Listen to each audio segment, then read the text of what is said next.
For thousands of years, people have kept asking why zebras will never become horses. They have hooves. They have manes. They graze on grass.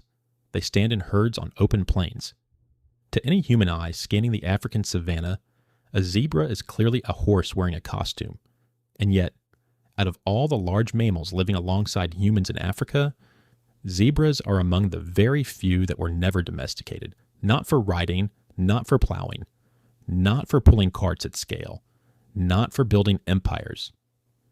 Meanwhile, on another continent, a closely related animal, the horse, was transformed into one of the most powerful tools in human history. Horses carried armies across continents, pulled the plows that fed civilizations, and reshaped the map of the world. Today, there are roughly 60 million horses on Earth. There are 0 domesticated zebras, but zebras were never ignored. Humans tried repeatedly. For centuries, colonists, soldiers, aristocrats, and scientists all looked at zebras and saw a disease-resistant horse waiting to be unlocked. They were wrong. And the strangest part is this: zebras didn't fail because humans never cared.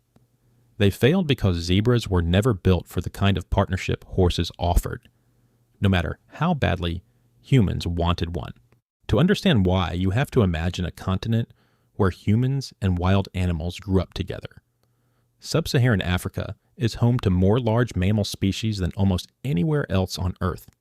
Lions, elephants, giraffes, buffalo, antelope, and zebras grazing in striped herds across grasslands that humans have inhabited for hundreds of thousands of years. If any continent had the time, the opportunity, and the motivation to domesticate its own wild horses, it was Africa. And in one crucial case, Africans did exactly that. Around 5,000 to 7,000 years ago, pastoralists in northeastern Africa domesticated the wild ass, Equus africanus, and created the donkey. Archaeological evidence from sites like El Imari in Egypt dates domestic donkeys to roughly 4,600 to 4,000 BCE.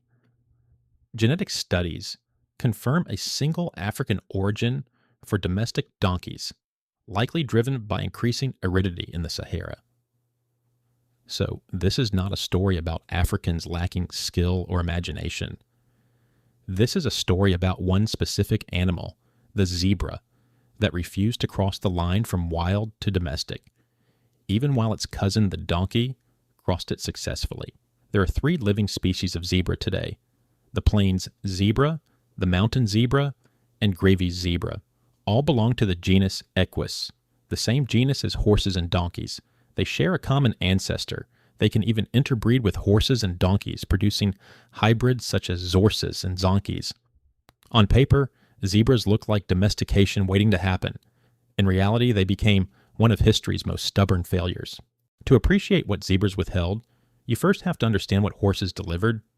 The earliest archaeological evidence for horse management comes from the Botai culture in present-day Kazakhstan, around 3,700 to 3,100 BCE.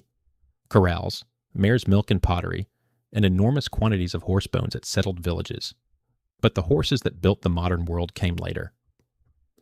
Ancient DNA studies published in Nature and follow-up genomic work identify the Dom2 lineage, the ancestor of virtually all modern domestic horses, as emerging in the western Eurasian steppes, especially the lower Volga region, around 2,200 BCE. These horses spread rapidly across Eurasia, linked to spoke-wheeled chariots, long-distance trade, and warfare on a scale the world had never seen. Selection left marks in their genes. Changes linked to stronger backs and altered behavior may have made horses more suitable for riding and hauling than their wild ancestors. Horses didn't just carry humans, they carried history. And then Europeans brought horses to West Africa, where they were eagerly adopted, only to watch them die in vast numbers from trypanosome diseases transmitted by tsetse flies. Horses could not survive African disease zones. Zebras could. That difference made zebras irresistible to colonists. Here finally was an African horse, or so it seemed, or This is where biology catches up to ambition. In his book, Guns, Germs, and Steel, geographer Jared Diamond proposed what he called the Anna Karenina principle. Named after the opening line of Tolstoy's novel, "Happy families are all alike. Every unhappy family is unhappy in its own way." Diamond's point was simple and brutal. Domestication is not one challenge. It is many. An animal must pass every test, fail one, and the entire project collapses. Diet, growth rate, willingness to breed in captivity, disposition, tendency to panic, social structure. Out of roughly 148 large wild mammal species on Earth that humans could theoretically have domesticated, only 14 were ever fully domesticated before the 20th century. Zebras were tested again and again. They failed, not on one count, but on several. Start with temperament. The test zebras fail most visibly. Horses can be difficult. Individual horses can be dangerous, but across a herd, horses are far more uniform in their capacity to accept human control. Zebras are not. Zebras bite hard. And unlike many animals that bite once and release, zebras often bite and hold on, clamping down and twisting.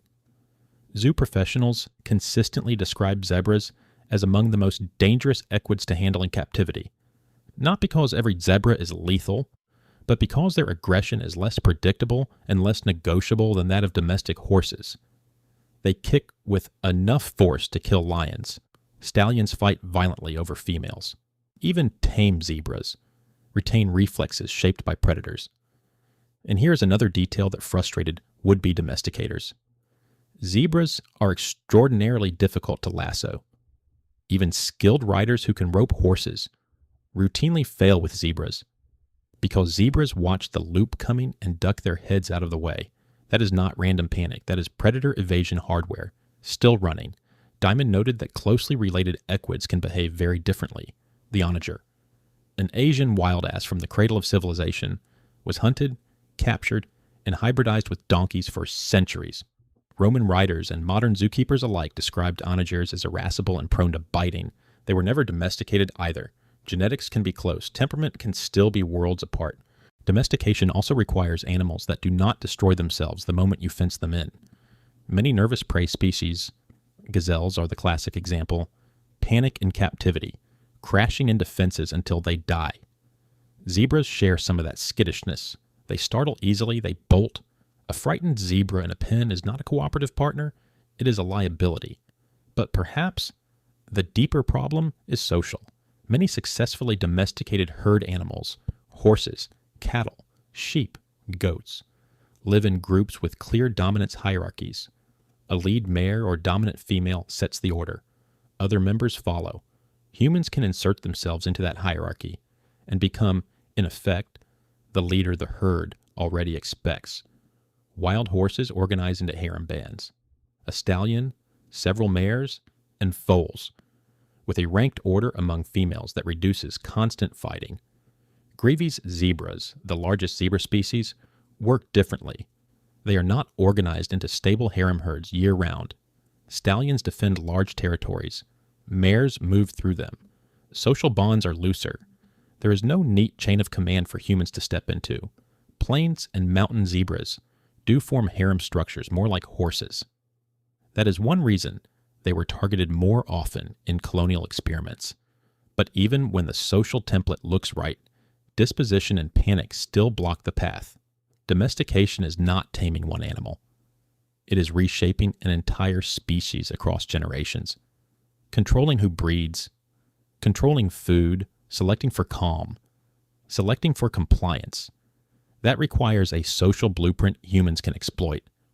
Zebras mostly refuse to offer one. This was not just theory. It was tested in the field, hard. In the late 19th and early 20th centuries, European colonists across Africa faced a practical crisis. They needed transport. Horses died from tsetse-borne diseases such as trypanosomiasis. Oxen struggled in some regions. Zebras, native to the continent, appeared resistant to the flies that devastated imported livestock. Research has since shown that zebra skin chemistry helps repel tsetse flies.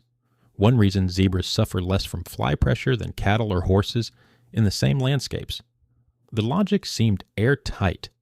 If you cannot bring the horse to Africa, maybe you can build the horse from Africa. The German colonial administration in German East Africa, modern Tanzania and surrounding territories, launched serious programs to train zebras as riding animals, pack animals, and draft animals. Officers were photographed mounted on zebras. Breeders tried crossing zebras with horses to produce zebroids, hybrids that might combine zebra disease resistance with horse size and temperament.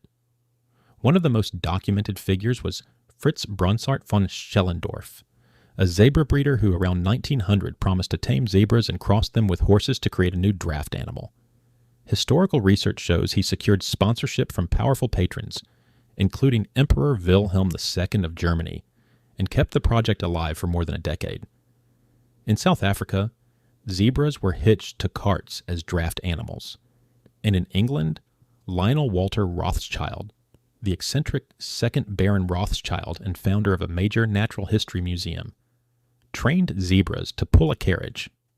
In 1898, he drove a zebra-drawn carriage through the streets of London and even to Buckingham Palace, deliberately challenging the Victorian belief that zebras were irredeemably wild. He proved something important. Individual zebras can be trained. He did not prove domestication. Rothschild himself recognized the limit. He did not ride his zebras. He understood they were too small and too aggressive for reliable mounting. The spectacle was real. The species transformation was not. Across Africa and Europe, the pattern repeated. A zebra could be broken to harness. A zebra could pull a cart for a while. A soldier could sit on one for a photograph. But as zebras matured, they became harder to control, not easier. Breeding programs did not produce a docile lineage. Herds did not settle into manageable stock. Zebroids remained hybrids, often sterile, often still difficult, rather than a new domestic species. By the early 20th century, enthusiasm faded. Mechanized transport arrived. The zebra projects were abandoned. The experiments were real. The failure was also real. Here is the distinction that matters, and it is the same one biologists use when they say elephants can be tamed but not domesticated. Taming is an individual act. You capture a wild animal, you train it, you control its behavior for a time. Domestication is a species act. Humans control breeding across generations. Animals are selected for traits humans want: calmness, fertility and captivity, manageable size, predictable behavior. The species itself changes, biologically and behaviorally, the way wolves slowly became dogs. Zebras cross the first threshold occasionally. They almost never cross the second. Circuses and private collectors have kept trained zebras. Films and photographs show them standing in harness, looking almost like horses. But almost is the cruelest word in biology. No society ever built its agriculture, its warfare, or its long-distance trade on zebras. No zebra breed exists the way Labrador retrievers exist, shaped deliberately across centuries into a reliable partner. The quagga, a distinctive southern subspecies of the plain zebra, was driven to extinction in the 19th century by hunting and habitat loss, not preserved as livestock. When scientists today review the evidence with phylogenetic models, they find that behavior and biology either block domestication or enable it, and zebras, despite their resemblance to horses, land firmly on the wrong side of that line. Domestication always extracts a price. Dogs lost the independence of wolves. Many modern dog breeds carry serious health problems from selective breeding. Pugs struggle to breathe. Bulldogs sometimes cannot give birth without surgery. Horses paid a price too: dependence on humans, loss of wild range, breeds shaped for human aesthetics and labor until their bodies broke under the strain. Zebras never paid that price because they never made the deal. They kept their speed. They kept their kicks. They kept the reflex that ducks away from a flying rope. They kept the bite that does not let go. They kept the nervous vigilance of an animal that evolved alongside lions, hyenas, leopards, and cheetahs on open plains, where hiding is impossible and running is everything. Inside every striped herd is an evolutionary answer to predation. Be suspicious, be violent when cornered, and never fully trust anything you did not grow up with. That answer worked. Zebras survived. It just happened to be incompatible with the contract horses signed thousands of years ago on another continent. A contract written in fenced pastures, selected breeding, and generations of animals that slowly stopped fearing the humans who fed them. Maybe that is why zebras feel so different from horses. Not because they are less impressive, but because they chose a different survival strategy at the genetic and behavioral level. And humans could not rewrite it in a few centuries of colonial ambition. Horses joined human history. Donkeys joined human history in Africa itself. Dogs joined humans by accident and never left. Zebras stayed. They stayed when pastoralists domesticated the wild ass. They stayed when German officers posed for photographs on their backs. They stayed when Rothschild rolled his carriage through London. They stayed when breeders promised the Kaiser, a new kind of war horse. Not because humans lacked intelligence, not because Africans lacked ingenuity, they domesticated the donkey while zebras grazed nearby, but because domestication is not a prize you win through effort alone. It is a compatibility test with many questions, and zebras failed enough of them to remain forever wild. There is something almost poetic in that failure. The zebra kept the stripes that may confuse biting flies. It kept the resistance that colonists envied. It kept the speed, the teeth, and the suspicion that made lions hesitate. It did not keep a place in the barn. Tonight, if you see a zebra in a documentary, in a photo, behind a fence at a zoo, you are looking at an animal that humans wanted for thousands of years to transform into a partner. They never succeeded. And perhaps, in the end, that is the zebra's answer to the horse's story. Not every animal that looks ready for partnership is ready. Some species are called. Few are chosen. The zebra was called again and again. It never said yes.